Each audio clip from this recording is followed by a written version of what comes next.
Manila Broadcasting Company. Sa Pilipinas, iisa lang ang radyo. Serving the Philippines, radyo natin nationwide. EXL Makabuhay Plus, Health and Wellness for God's Glory. Mata sa buntag, mupangong may kasanag, sugaton ta ang paglaom.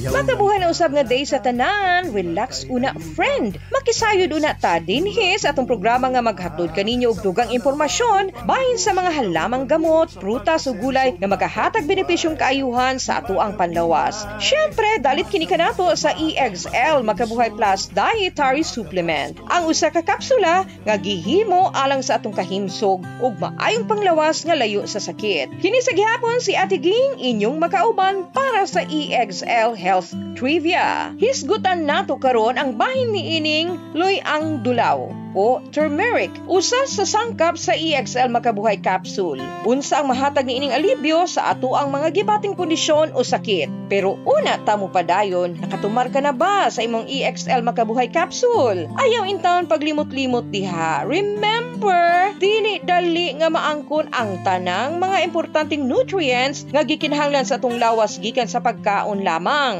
Mao nga gikinahanglan nato ang pagtumar sa EXL Makabuhay Plus Capsule alang sa maayo og himsog nga panlawas. Ang EXL Makabuhay Plus Capsule usa ka preventive, multi-herb ug prebiotic dietary supplement nga dunay mga bitamina ug pipila ka active powerful herbal ingredients sama sa makabuhay, moringa, garlic, ashitaba, neem, turmeric, lagundi, sambong, oregano, mangosteen ug guyabano. EXL Makabuhay Plus Dietary Supplement proven effective, halal certified ug FDA approved. Atong istoryahan karon ang bahin sa tubo sa kailado nga tanom tungod kay kini ang ginahimong asukar ug sucrose ang nagunang sustansya nga makuha gikan sa tubo.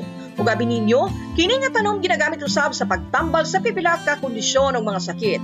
Sama sa ugat nga sagad ginapabukalan ug ang tubig kanini mao ginagamit sa pagpanambal. Ang tamis nga duga niini ginagamit usab sa pagtambal sa kalentura, malisdan magbawas og samad, pigsa, alta presyon ug dry cough.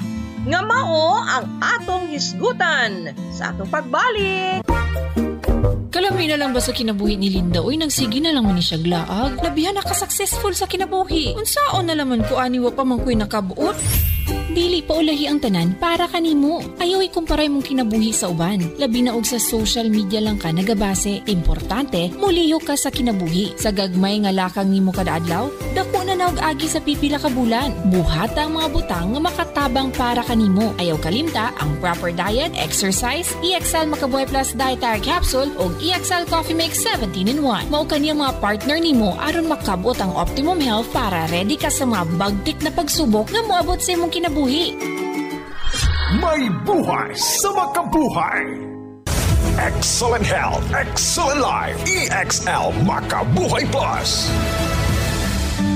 Ernesto Boy Macasaet Jr., 63 years old, nakatira sa Bonifacio Street, Barangay 3A, Davao City. Parado yung dalawang major arteries ng puso ko. Mahinang-mahina na dyan. Kaya sabi ng doktor, hindi na ako pwedeng operahan, i-bypass o angiogram. Baka hindi na kayanin ng puso ko. Ganun lang ginawa ko. Inom ako ng dalawang EXL Makabuhay Plus capsule sa umaga, tanghali, gabi. In between, umiinom din ako ng coffee. Ang bilis ng recovery ng katawan ko. Nag-normal na lahat. Sumigla pa yung katawan ko. Bumalik yung dati kong pakiramdam dahil sa EXL Makabuhay Plus Capsule saka sa EXL Makabuhay Coffee.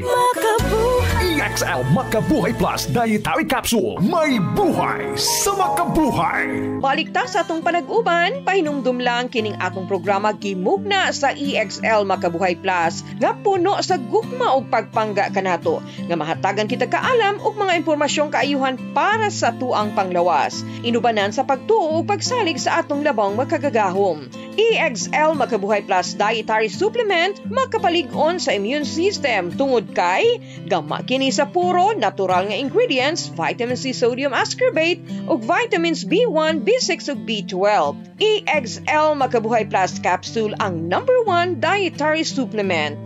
Sige, padayon ta sa paghisgot. Ang ubo o cough usa ka matang sa reflex sa lawas nga matigayon kung adunay nakabara o nakairita sa inyong tutunlan o airway. Ang ubo mamahimong voluntary o involuntary. Tuyo sa pag-ubo sa atong kalawasan mao ang pagpagawa sa unsamang nakabara o nakairita sa respiratory tract aron nga maluag ang paginhawa. Ang mga irritants sa tutunlan mamahimong mga pisikal nga butang sama sa abog, aso o kaha, daghan kaayog plema.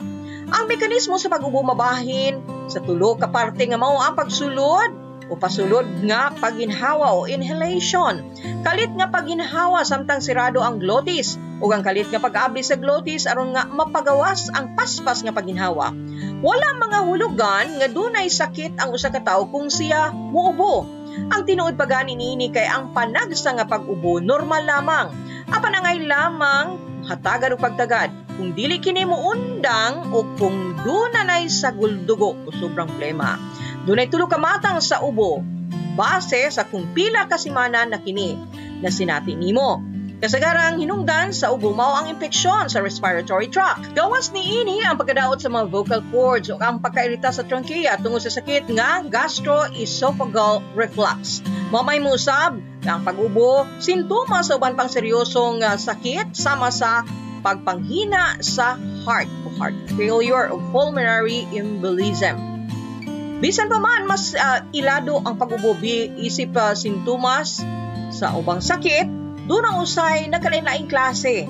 Kalabot niini, doon ay mga nagkalain-laing sintomas nga mamahimong masinati. Dungan sa pag-ubo nga pwedeng masayran kung unsang klase sa ubo aduna ka. Ka mga ehemplo niini, mao nga hilantan ka, mamugnaw, o bag-ubo kada malantad ka sa nagkalain-laing klase sa mga irritant. Ang mga naisgutan mamahimong gamiton kining basihanan sa inyong doktor sa pagsusi sa inyong gibati.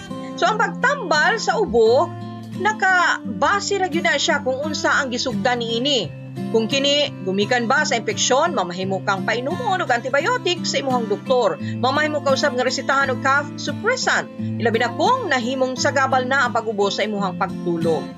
Og abi ninyo ang ato ang pag-ubo dry cough. Mamahimong maalibyuhan kini pinaagi sa pagpainom og duga sa tubo. Og labing maayo nga parisa nimo sa pagtumar og EXL Makabuhay Plus Capsule. Kaduha ka beses kada adlaw. Dili lamang hamis og nindot nga panit ang imong maangkon, kundi ang kahimsog sa tibuok kalawasan nga layo pa sa sakit. Kaya ang EXL Makabuhay Plus Dietary Supplement gimugna para batukan ang diabetes, hypertension, tumor, fungal, parasitic properties ug uban pang mga balatian o sakit sa tuang kalawasan. Gama gikan sa puro og natural nga herbal ingredients. Usa kini ka preventive, multi-herb, superfood, prebiotic, immune ug energy booster ug detoxifier. Giilang natural antibiotic, anti-inflammatory, anti-tuberculosis, cancer healer ug natural nga pain reliever. Ug para sa mga dugang kasayuran ug impormasyon ug inyong mga pangutana, pwede ninyong itawag sa numerong 0917-728-1434. Ang EXL Makabuhay Plus Dietary Supplement mapalit sa bisan asang butika diha sa inyuhang dapit. Well, mga higala, una kita magbulag-bulag. Usa na usab ka bulawanong pulong among ibilin diha kaninyo. Kinutlo gikan sa ikaduhang sulat ni Pablo nga apostol ngadto sa mga taga-Korento, kapitulo 12, bersikulo 9. Og siya miingon nga rikanako, ang akong grasya paigo alang kanimo, kaya ang akong kusog gihimo nga hingpit diha sa kahuyang. Busa, sa labing kamalipayon ako hinuon magahimaya sa akong kaluyahon, aron ang gahom ni Kristo magpabilin nganhi kanako.